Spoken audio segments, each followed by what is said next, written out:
Cool. Well, let's get this one going. And there's a couple things I wanted to cover this for this meeting, and that was just going over how to be better on the phone.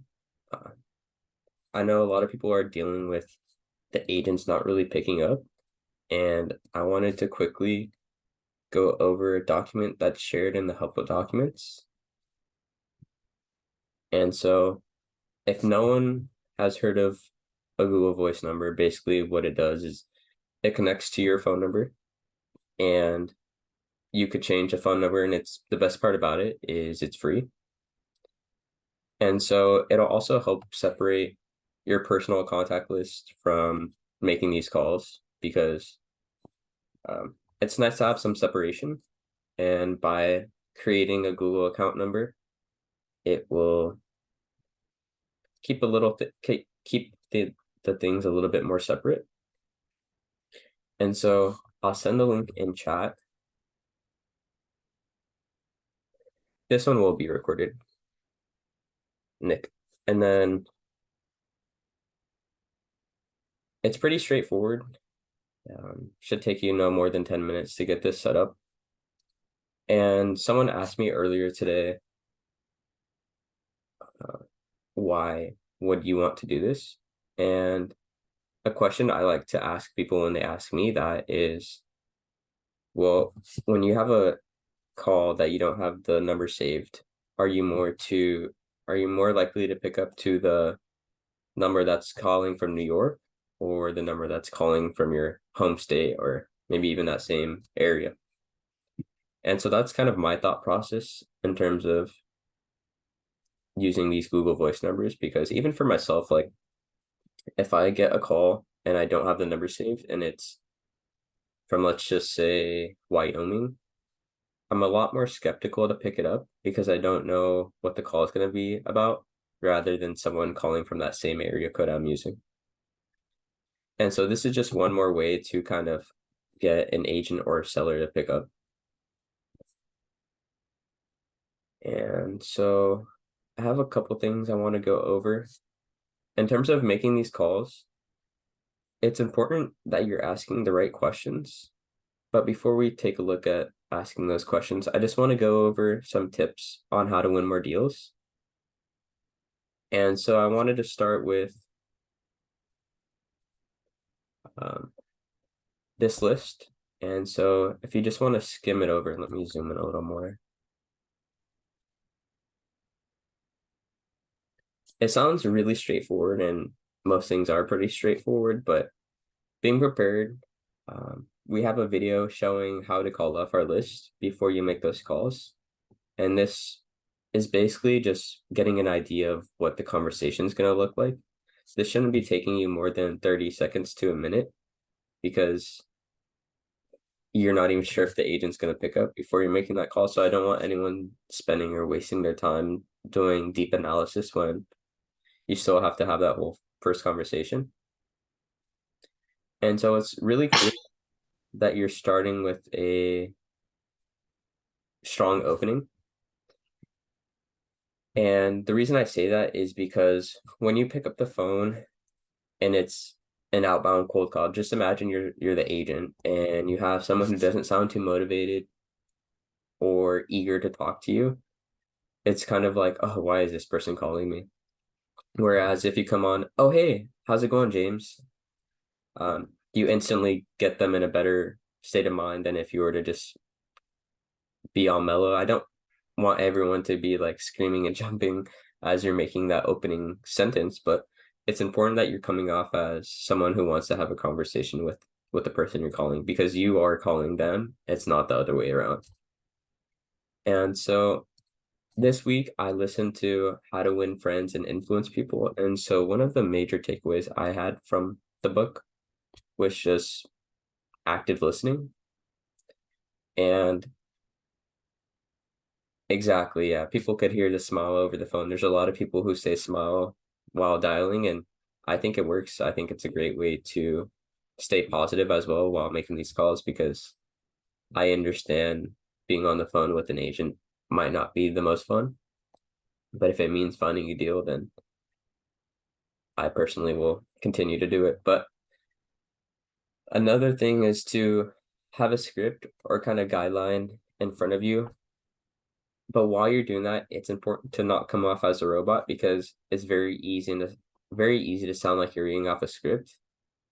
I just like to use common questions that I like to ask when speaking to agents and sellers because I don't want to keep the conversation dry, and it's important to let them do most of the talking, but it's important that you're asking the right questions to prompt good answers and make them want to talk to you and continue telling you why they're selling, when they need a sell by, if it's vacant.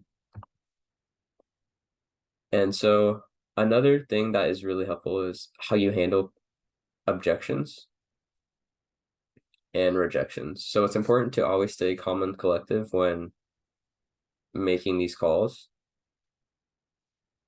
And the reason why I say that is because you're trying to be on the agent or the seller side, right? So if you're coming off like rude or defensive or aggressive, they're not going to like that. So it's important that when they're asking you questions or just don't seem like they're too interested, it's important to go back to building rapport, remind them that you are an investor looking to buy their home, but if it doesn't make sense, then you probably aren't their buyer. And that is something that Pace really instills into sub two members' minds is that when you're on the phone, it's important to not sound thirsty. And telling the agent or the seller you probably aren't their buyer is a great way to have some pushback in the conversation. Because at the end of the day, the whole goal of someone listing their property or just being on the phone to potentially sell their home is to sell their home. So if you're coming off as polite and not making them want to not talk to you, it's going to lead to more deals in the future. Yeah, Sandra, I really like that. It's important to let them talk and get off their whole thoughts. And another thing that maybe isn't on here that I really like to do is pause. And sometimes I'll even let the conversation be blank for 2 to 3 seconds, and then I'll pick it up so that I have allowed the agent or the seller time to think and not feel like I'm so go, go, go, because it's very easy to let that happen. And these initial calls are meant to gather information rather than try to pitch your whole terms offer, which you obviously want to let them know that if a cash offer isn't going to make sense, we're going to want to go with terms. But letting the first conversation be for information gathering will help you get these calls a little further. And then I kind of already went over this, but just staying positive and energetic will keep more people interested in your conversation. And so you have to remember that these agents or sellers are receiving multiple calls a day, and you want to separate yourself from the rest of the calls. So it's important that when you're making these calls, you are just it sounds very simple, but just staying positive and energetic will go much further than being dry and not seeming too interested in the conversation. And because you're cold calling out of the blue, it's important that you keep these calls short and focused because most agents don't want to spend too much time getting to know you. Although it's important to build relationship, kind of feel out the conversation. And it's very easy to do so if you could tell that they're quick with their answers and they just want to move on, then match their energy. Don't try to drag out the conversation longer than it needs to be. But then on the other hand, if you feel that they're going on and like to talk and you have the time, match their energy, continue to move the conversation along. And it's very easy to match someone's energy when you're doing these calls.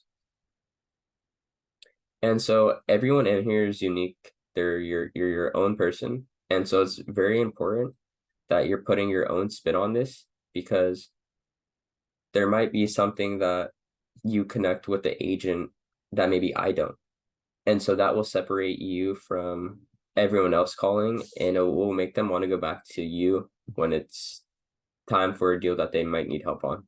So that's one thing I really like to touch on, and I think it's very important to do. And just another thing, when it comes to following up, when you're first doing your initial dials, I like to double dial. And sometimes if I think it's a good opportunity, I'll even triple dial. But if you are triple dialing, you want to make sure that when they pick up, you're being really respectful and making sure it's an okay time to talk for them, because some people just simply click that red end call button. But if they see you calling 3 times, they might think it's urgent or important. And so if if they pick up and you're basically talking about trying to get them to sell their house using creative finance, it might kind of rub them the wrong way. So as soon as they pick up, say, "Hey, my name's Alex. I'm sorry if I caught you at a bad time. Is now okay to talk?" And just asking and getting their approval that it's okay to have a conversation is the best way to go about that. And does anyone have any questions in regards to any of these tips, or anything that you're doing that you feel like is separating you from most of the callers that are reaching out to these agents and sellers? Hey, Alex, real quick. Yes, sir. Just two things from one from that video that I had sent you the other day with that guy, and I can't think of his name off the top of my head, but Pace had directly asked him, like, what's with realtors not picking up their phone? And he actually had a pretty good answer to it. He said, like, they're their own business, just like, you or I would be. And, they probably don't have a VA doing this and someone doing this for them and someone doing this, and that they're wearing all those hats. So sometimes, they're just not able to. And I thought that sort of, lent some insight to, the frustration that could be, that is, realtors not picking up the phone. Um, at least for me, because that's what I've struggled with, is like they just don't pick up the phone. Like, and when I get them on the phone, another thing that I had seen from Pace in a video, and I don't think I sent you this, but Pace, he said, just, and this is what you were saying before about, your own little spin, like, nobody likes to be closed, right? He's like, think about the used car salesman coming out, and they're like, oh, let me get my manager, and like, here comes the guy with the Sharpie and the white piece of paper out from the back, and do you really like that? Do you like that feeling? And no one does. I mean, I can't stand it. He's like, so don't be like that, just be you, and have a conversation with the people and let them, guide them, and then let them talk. And I found that super helpful after I'd watched that. So just some insight that I wanted to share. Yeah, I totally agree, and that's a great point to bring up. So I appreciate it. Um, like Rich said, these agents are wearing multiple hats, and so it's important that when they're taking the time to have a conversation with you, that you're being respectful. And as an investor, I understand where they're coming from when they're receiving these cold calls and they get upset, but it's important that you try to mitigate the like bad vibes in the conversation and continue to move forward with a upbeat, excited personality that will kind of get them past their negative ways of thinking. Did anyone else have some input or want to share anything that maybe they've been using while they've been making these calls? I just wanted to chime in super quick and just say what's up to everyone. Not anything to chime in on what you said, Alex, but I'm just currently at that conference. I just wanted to join in like the 5-10 minute break we had. Just want to say keep it up. I was going to try to go over there. Pace and a couple people were over there, but it'd be kind of cringy if I walked over with a laptop. But yeah, we'll definitely all talk soon, everyone. It's nice to see everyone joining. Good crowd today, and I might pop back in a little bit. But yeah, thanks for taking over for today, Alex. No problem, man. I hope you're enjoying that. And Yes, sir. Yes, sir. It's good. Really good stuff. It's mainly business acquisition focused. So I think the next Zoom we'll run, I'll kind of go over some notes on the business acquisition side of things, buying these businesses creatively and like coming out of pocket, no money. It's super cool. I want to avoid the shiny object syndrome stuff, but like seeing some of this, I'm just like, holy crap! Like a deal we could be taking over subject to doesn't necessarily have to be a residential opportunity. There could be so much stuff. Like some guy just shared a presentation on a seller finance deal on this place in Georgia, and it was like a warehouse that he turned into this go-kart facility, and he's making like 100K net a month off of it. And there's just it's crazy all the opportunity with the creative finance stuff. yeah, that's awesome. All right, I'll let you guys go. Take Thanks, care, Sean. man. Peace.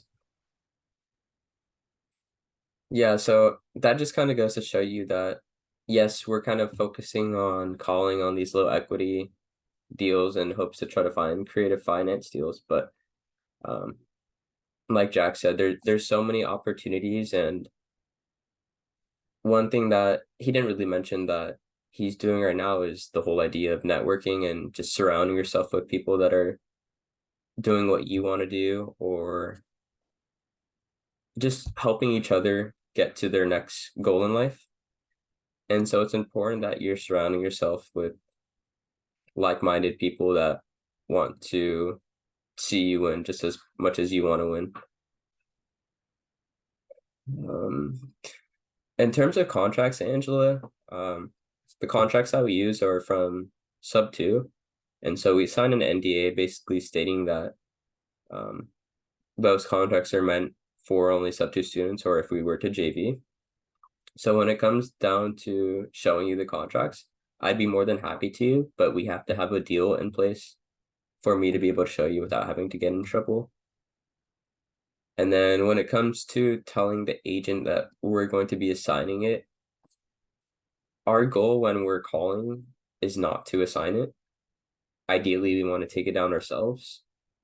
But if it doesn't fit our exact buy box, which mainly is if it doesn't cash flow as a long-term rental, for me or Jack, it probably won't be something we want to buy for our own personal portfolio. But that doesn't mean it's not a deal. There's several investors who are focusing on midterm rentals. There's several investors that are focusing on group homes, short-term rentals. So there's several different exit strategies. But for me and Jack, we want to stick to making sure it cash flows as a long-term rental.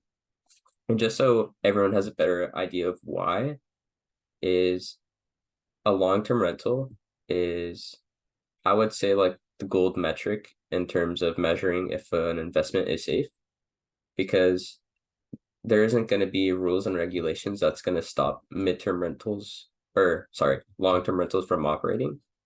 As everyone has probably heard, short-term rentals are getting more tightened down on, and that's coming from both like state legislation and also just neighbors that are complaining in HOAs. So things like that are why we like to keep that metric as a long-term rental is our primary focus. And then Hey, Alex. how's it going, Darren? Yo, not much, man. Quick question. So I joined a little late. I'm also new to the group too, so salutation everyone. Quick question about the process.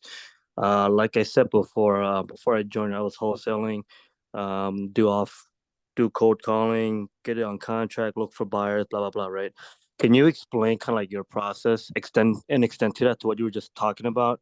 So we talked to the agent, they're out for it, they're open to the openness to terms. What happens next? You guys review, underwrite. If it fits your buy box criteria, you buy it, right? You buy it, we get paid, refer a fee, whatever. If it doesn't, are we wholesaling it? Is that sort of like the whole workflow that I'm understanding? Yeah, you pretty much had it spot on. I built this play-by-play process, and this just kind of goes over the process for members of this community. And so you're going to want to start with getting that training in, make sure you're understanding what you're calling on, why you're calling on it, how you could be a resource to these agents and sellers, because you have to remember it's not about what we want when we're hopping on these calls. It's about telling and providing the agent and the seller what they need. And that's truly how you find a deal. You just provide a service to these agents and sellers that most people can't. And so here's a step-by-step process. And so once you're done watching the training, you request a list, start making calls. And so one thing I really want to touch on is a lot of people ask me the question, well, how long is it going to take me to get a deal? There's too many variables to give anyone really an exact answer. But a metric that I was following when I was hammering out cold calls myself consistently was to have 20 conversations a day. And it doesn't sound like too much, but it does take some time, and we understand that. So it's important to just set up daily or weekly metrics that fits your schedule, because it's very easy to get burnt out on this. But this is just like the foundation of real estate. And if you can master cold calling and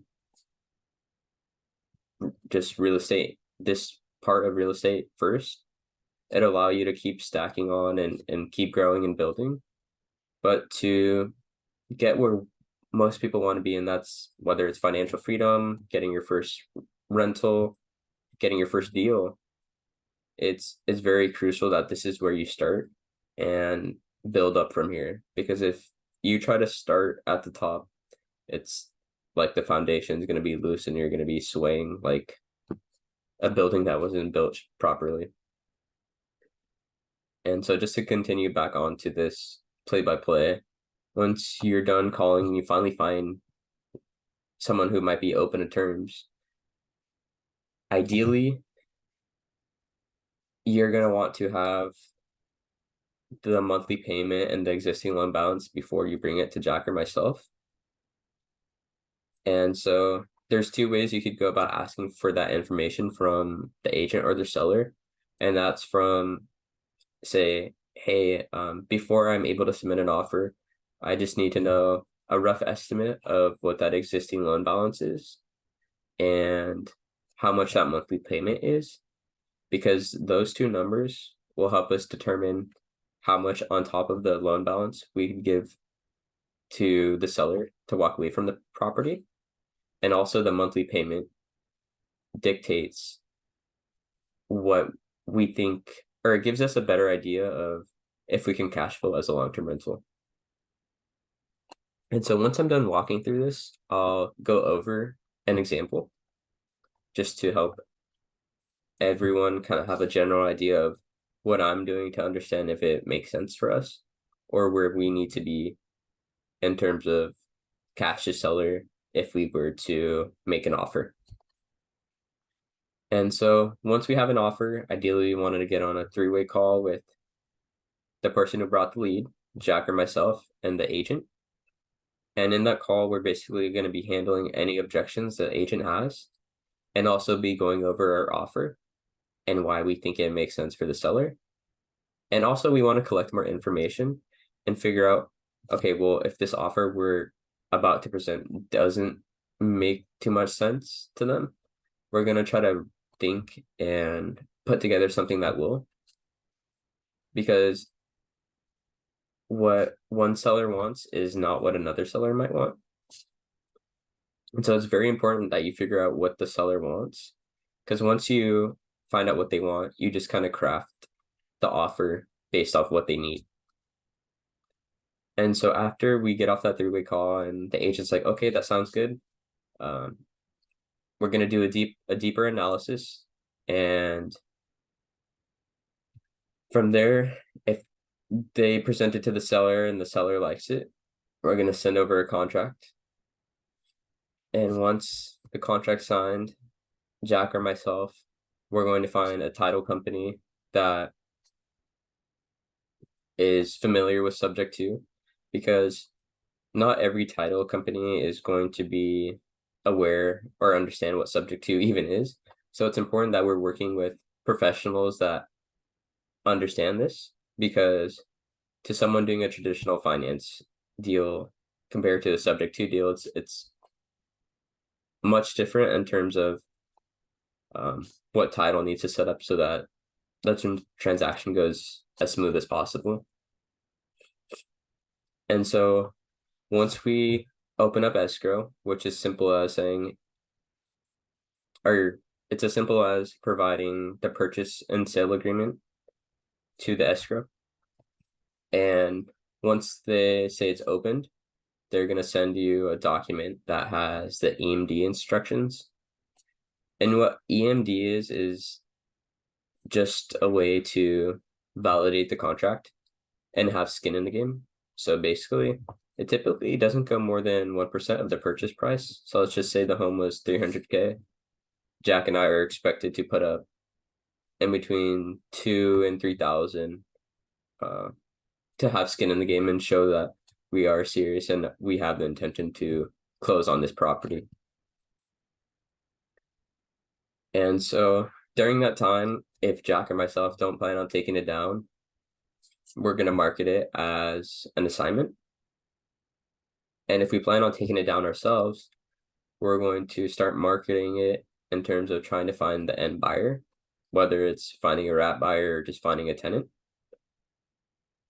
And we could go deeper into that on another video, because dispositions of deals is a topic I could probably go on for a couple hours.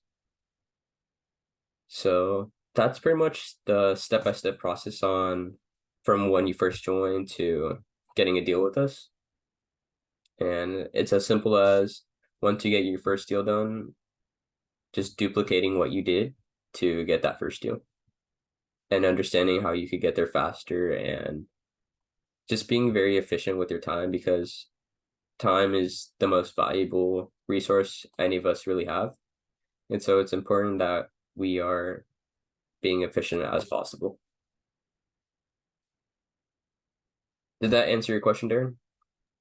Yeah. I went through the whole thing like in 2 days because want to jump on it and do it right away. To add it to that, another question. So in a scenario where you have to go, find buyer to do the assignment, right, or cover the assignment, typically how do you interact with the agent and seller as far as walkthrough? Because buyers, they want to check out the property and all that stuff, right? If you have 3-4 good vetted buyers, like how do you word that, you know what I mean, to the realtors, so that they don't know that we're playing, realtor, you know what I mean? Yeah, that's a good question. And so let's just say hypothetically we plan on assigning a deal we got under contract. And so typically I've had a couple deals where we've had more than one seller walk through the property, but it's really just dependent on if the property is vacant. If it's owner occupied, you don't want to have too many people walking it, because if they're not the inspector, it's just going to be like questionable to the agent.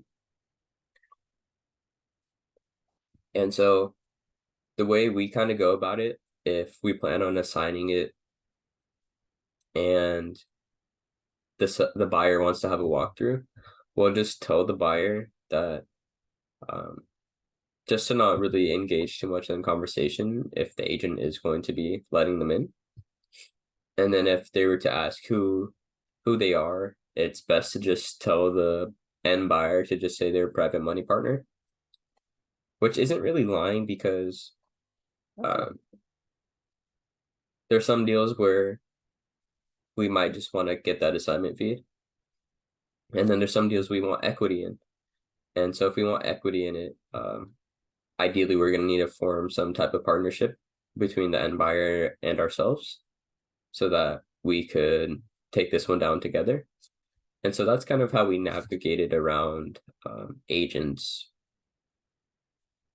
really being upset in terms of finding out about assignments or any of that. But we haven't had any problems so far.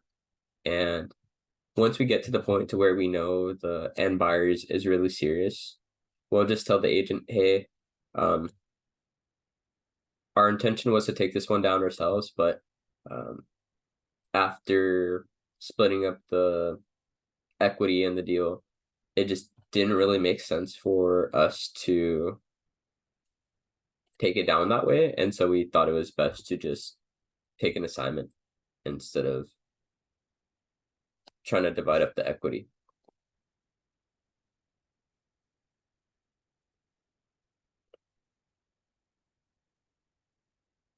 How's it going, Reginald? Hi, how's it going? Nice to meet you. So, will we be only calling properties who have real estate agents? So to start, Jack and I came to the conclusion that it's best that you start with agents.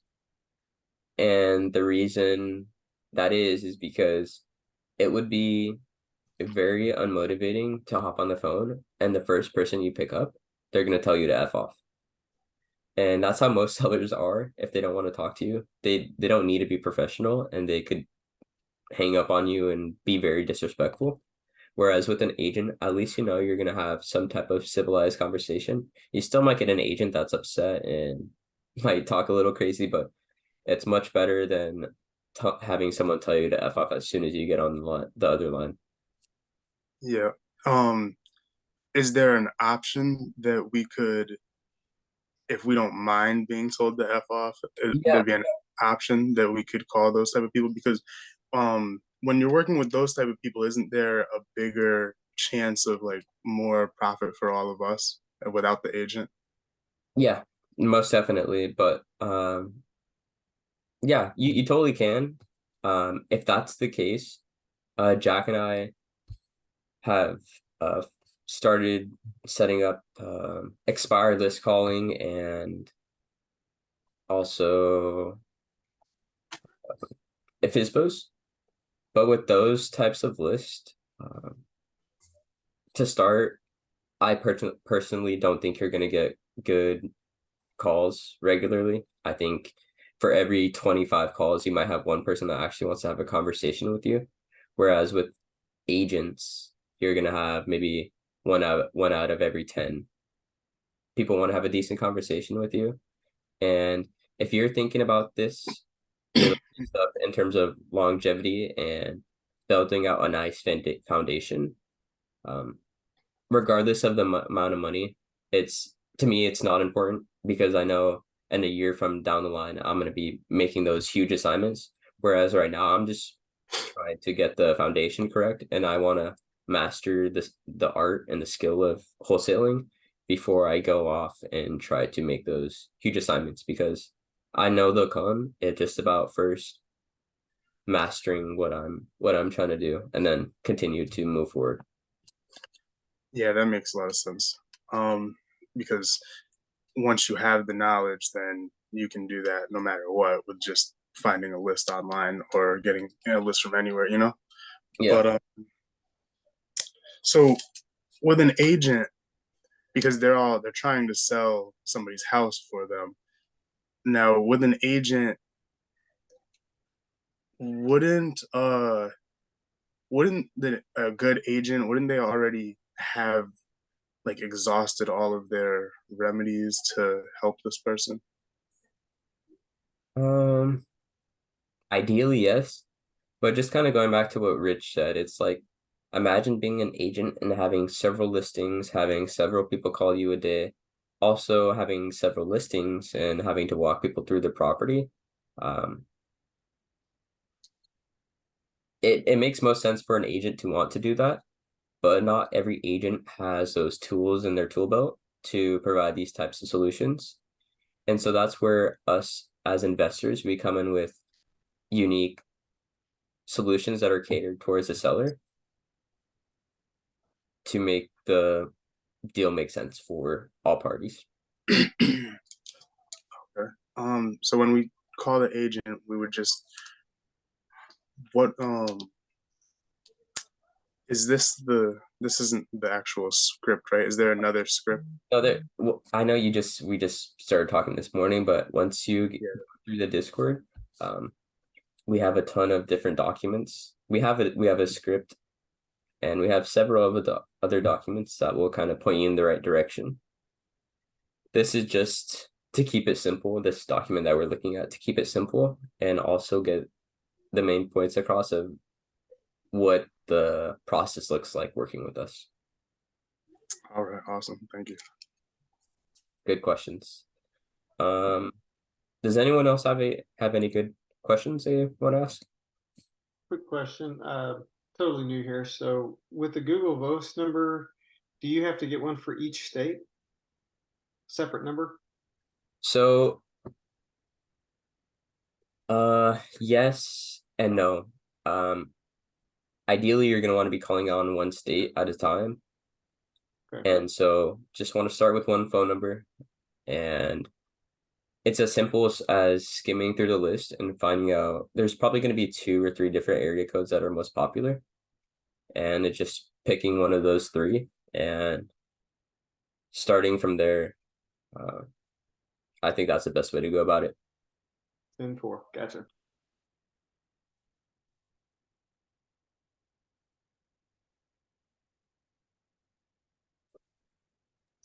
One more question. I see somebody in the comments saying, how do we get paid? And is it a set amount for every deal?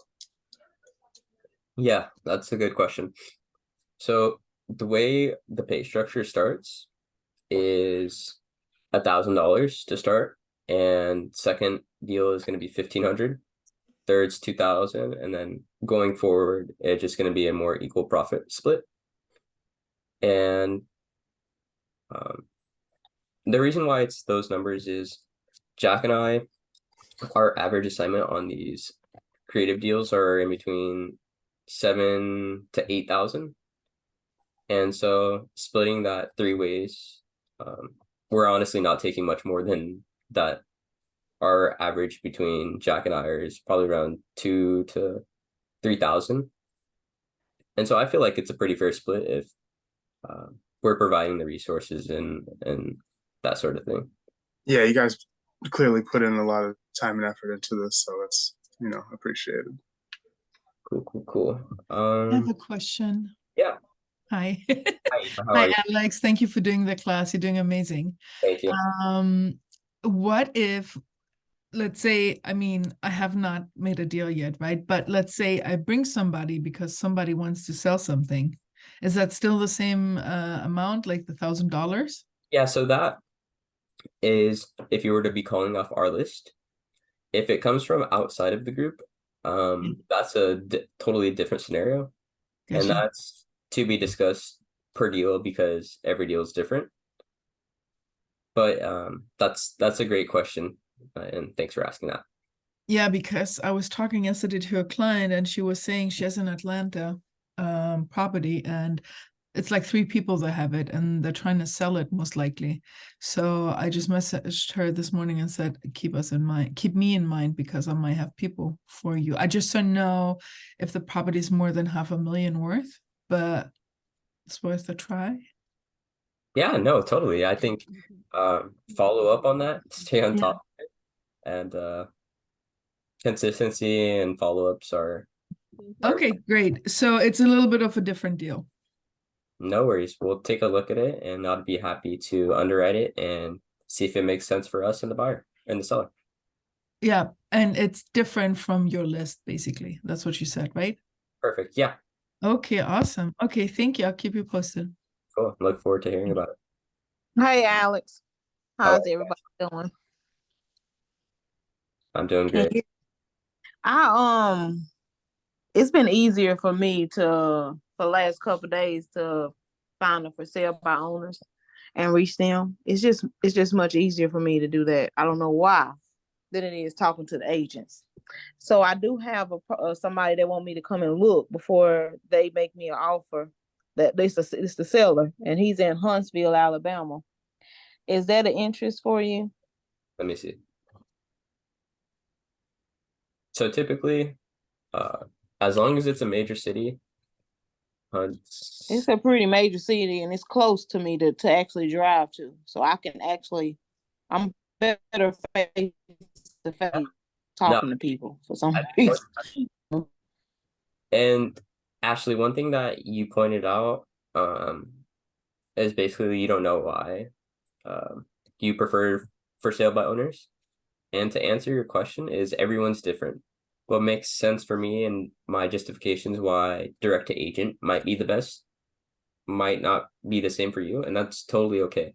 Whatever makes most sense for you is the best way to go about it, because it's much easier to not like something you're doing than something that you like doing. So whatever Gotcha. whatever you feel like you're best at is what I would recommend you stay consistent with. Yeah, because I'm getting more like leads. Like I got a couple of them that's gonna call me back. Even with the realtors, I understand that their time, they're busy as well. So when I'm calling in, which I did call majority on the list, but I hadn't really done a lot of my dial backs.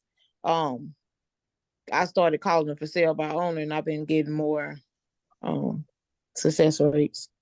I'm happy to hear that. Cool. Any other questions? Yes. So we be calling foreclosure homes as well? Do agents deal with foreclosure homes? I'm actually like super brand new to real estate and everything, so a lot of the terms or like guidelines about certain things I'll probably have a lot of questions about. Do agents sell foreclosed homes? So they do. I would say it truly just depends the type of market we're in. Rich, is Rich still here? Yeah. This guy named Aaron, he was basically staying a couple years ago. That's the only type of listings he was really able to pick up. And so our lists are not really going to make sense for foreclosures to be on it. Doesn't mean you won't come across any that might be in pre-foreclosure. There's actually a lot of homes that we're looking at that have arrears, which can lead to a foreclosure. Alex, sorry, I couldn't get mute off. Did you have a question for me? Not really a question. I just wanted to mention, I don't know if you caught it while you're watching that live 2 days ago with Aaron. Oh yeah. Basically stating how he had picked for a while, he was picking up most of his listings in the pre-foreclosure or foreclosure. Yeah, that was super interesting. That and the probate thing were super interesting. Yeah, I really like those, but I haven't dabbled into them just yet.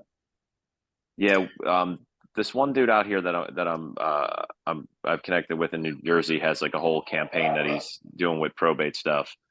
It doesn't seem to be as extensive as not that I shouldn't say extensive. It doesn't seem to be as personal as the way Pace was doing it initially. But it's along a similar line in a sense that what he does is he reaches out to probate attorneys, but in a way of providing service to them, things that they might need, like handyman type stuff, which is kind of what Pace was doing. Which is that remember that story that Pace told about how he went over and took changed the lockout because that's what the guy needed at the time. So, and then in doing so, he's like connecting with these probate attorneys, and that's another stream of leads that are coming in. Yeah. Cool. I think I know a few probate attorneys. Should I give them a call and ask for leads? Yes. Build that relationship. Nurture it. Reach out to them probably on a monthly basis. If that goes for anyone, if you know any real estate agents that are friends, family, tell them what you're doing. Be loud, be proud of what you're doing. Agents are great. Probate attorneys, loan officers.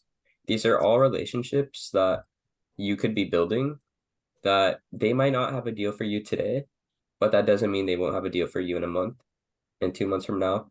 And so the way I like to see it is if you stay consistent with that probate attorney, let's just say for you, Reginald, in a year time span, if you stay consistent and they're actively in business, there, I would say it's highly unlikely that there's not at least one decent opportunity they can't bring you a year.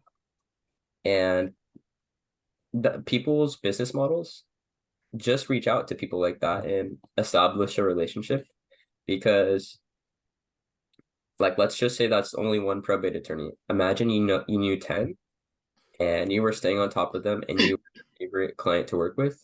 That's 10 deals a year. Let's just say, like for our example, let's just say your average assignment is 8,000. That's $80,000 just from that relationships that you're building. And so thanks for bringing that up. That was a great thing to kind of tap into, because this whole real estate thing is important to remember, that you can't make money without another person.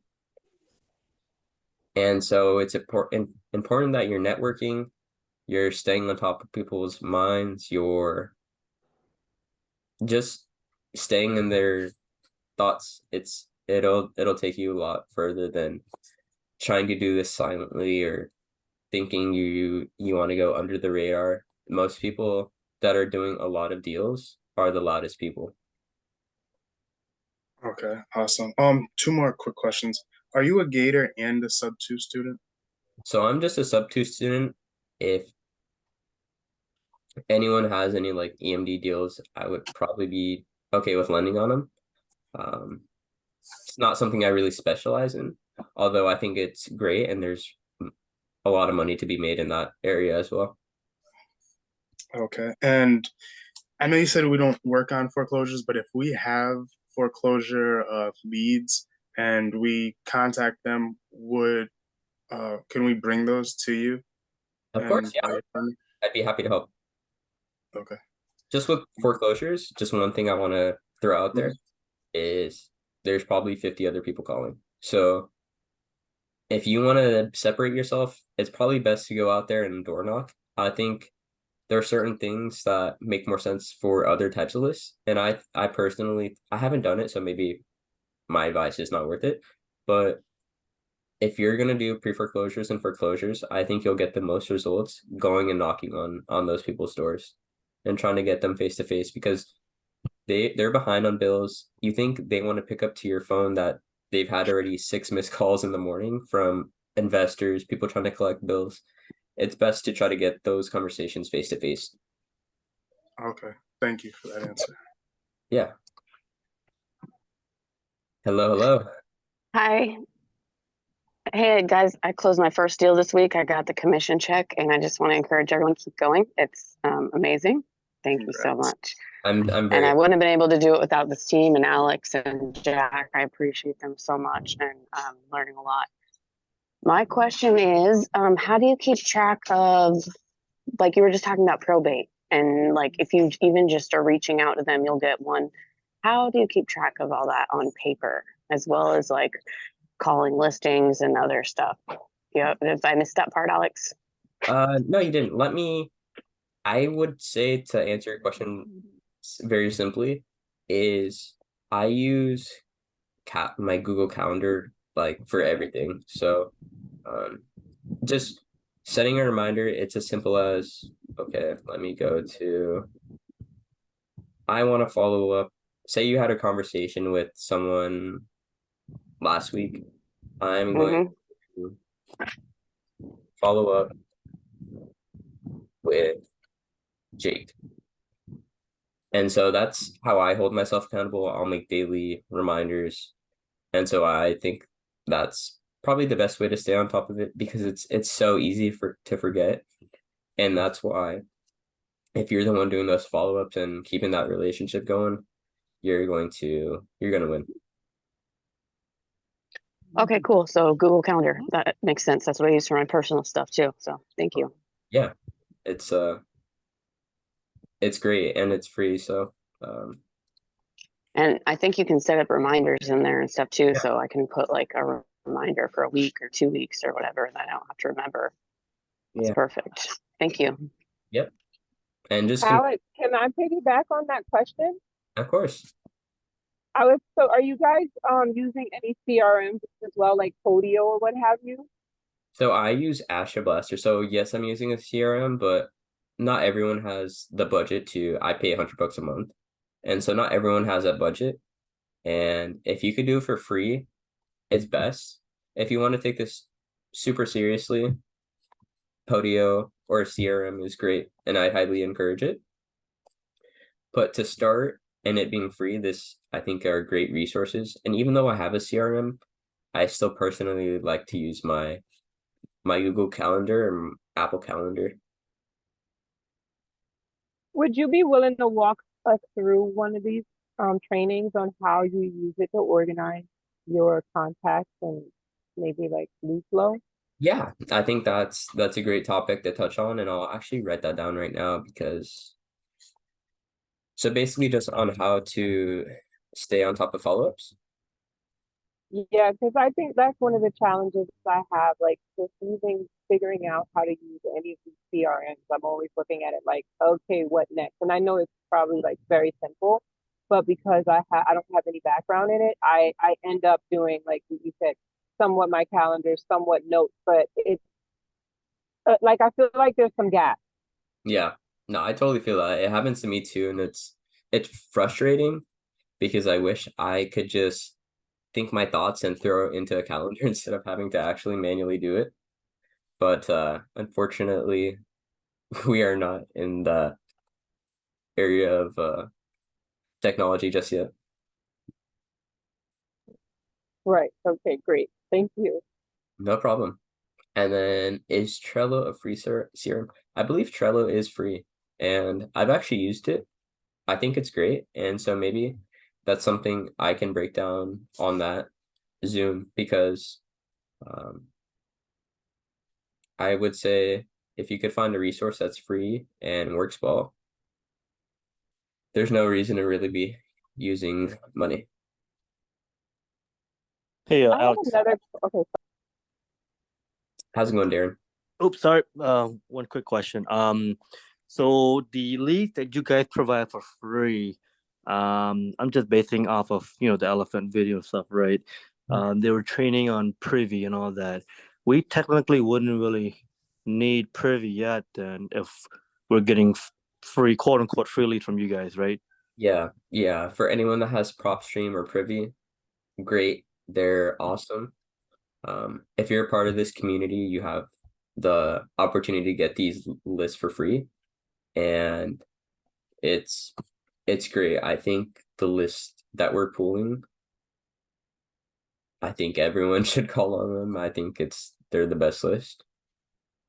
It's just a matter of getting agents on the phone, and so double dialing and leaving a voicemail, and maybe even sending a text are great ways to get someone to respond to you. Cool. Thanks, Do man. we have any examples on good text to send, like scripts? Yeah. Hold on. Let me show this without showing anything I don't want to show. Give me one sec. There's one that I will use, and it was like a 60 to 70% response rate, which if I'm sending or calling agents and I'm getting that type of response, I would say that's pretty good. There's some agents that literally never get back to you, and so you are not the only one if that's the case. But I'm gonna post this in chat right now for you, this template.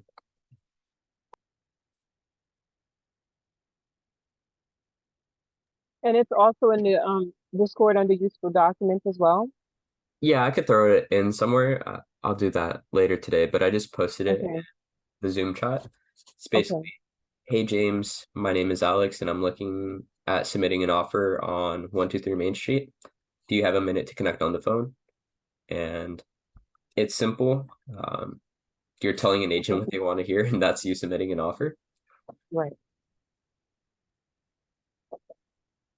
I have one more question. I Yeah. have this deal that I came across in Jersey. It's the seller finance deal.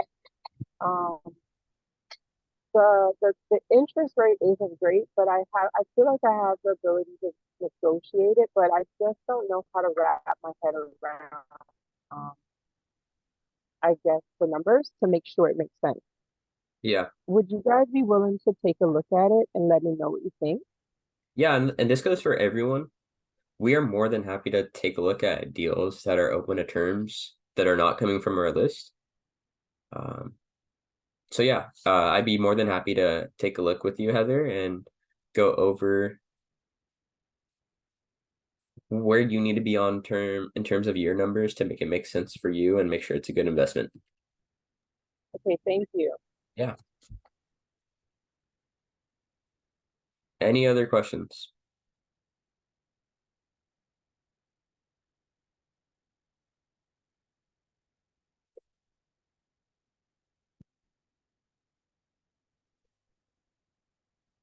Cool.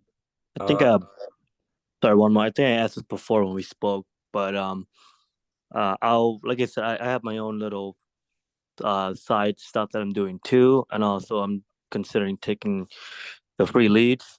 Do you just so there's no discrepancy, you'll be able to tell if my lead is my lead versus your lead, right? Of course, yeah. So okay, just so you don't think that I'm just hijacking your lead, saying this is my lead, so let's half versus yeah, all that stuff. So Yeah, dumb question, but just thought I'd throw it out there. you're good. It was not a dumb question. Thanks for clarifying that. And one thing with you, Darren, that I wanted to throw out for everyone, it's something Jack and I have just briefly talked about the past couple of days. If anyone wants to take this a bit more serious, and maybe you're not enjoying the calls, but you still want to stay involved and you want to continue learning this business, we plan on eventually branching out to where, let's just say, Darren, for you example, if you wanted to have your VAs get trained by us, we're going to start offering that as a resource where we're helping train them and also still providing the list. So it's as simple as you're basically paying for the VA and we're taking care of the training for you. And so that's another resource that I don't have exactly planned out, but it's something that we're going to start doing because time is the most valuable resource all of us have. And so if we could multiply this and continue to bring more leads for each individual, I think it would be a great resource. Yeah, that'd be dope. I was actually talking to Jack about that earlier today, so I'm ready when you guys are. Yeah, let's let Jack get back. I'm gonna build out some systems and we're gonna make that happen because I want to not only help everyone in here get good at calling, but I really want to help everyone develop and keep growing as a business because as a business owner, you don't need to do everything. You don't need to wear all the hats. The power of delegation and training and systems is great. And so it's 11 now. So we're close to the end. Just one more thing I wanted to go over. I plan on trying to not read a book, but listen to a book every week. And so How to Win Friends and Influence People by Dale Carnegie was one I started off with. And these were just some of the takeaways I wanted to share with everyone because I'm going to probably listen to this book again. It really changed my perspective on how I think and how I'm actively trying to do deals in business and also just in my personal life. Just briefly, the importance of empathy and understanding. So this book was mostly about listening, and it's very crucial that you're listening while on these calls because you're not trying to this goes back to making an offer. You're not what you think is the best terms for you is not the best for the seller. So by listening and understanding what they want is how you're gonna get a deal. And the impact of appreciation. So just when you're on that phone, hey, thanks for taking the time to have this conversation with me as you're ending that call. state it again. There was a study, I didn't catch the number, but it was on the higher end that those who are more appreciative and just show that they're listening and understanding have a much better success rate in this type of business.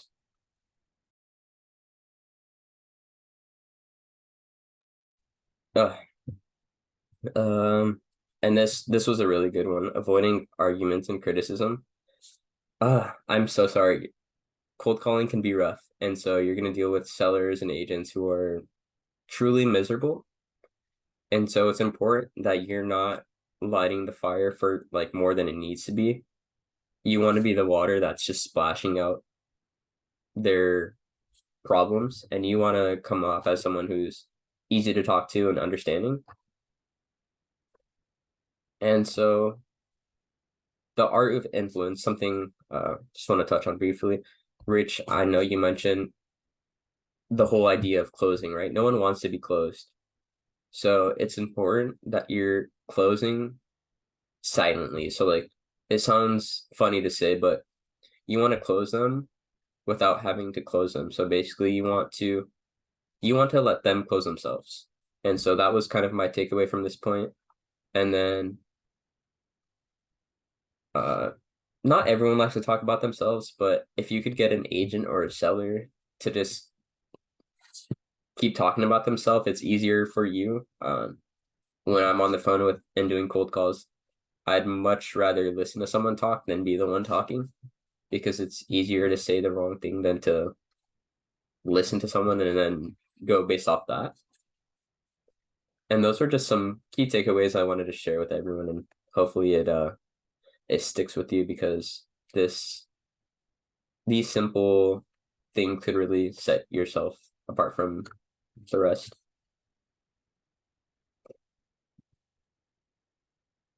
Cool. Well, thank you for everyone who has joined. Just before we end, does anyone have any more questions, or are we good for? Yeah, I just have something to say. I've started this book. I actually didn't finish it. I read a few of his things. A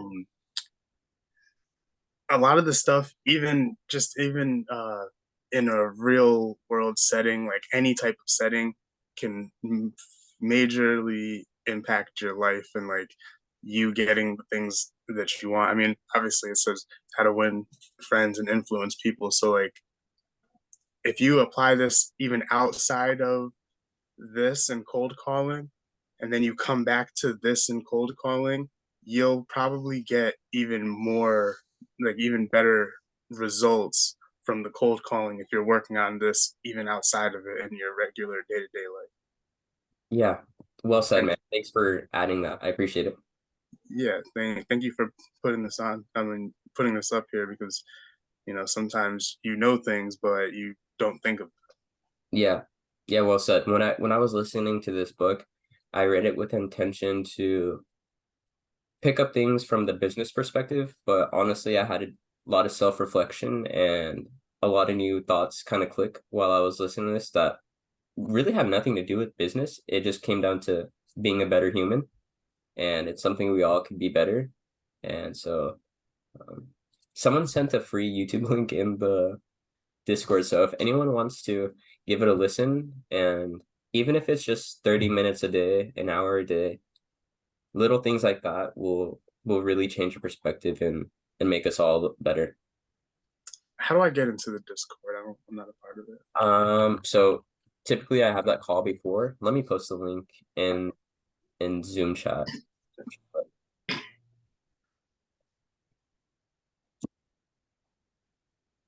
And I'll also send you this document, later today.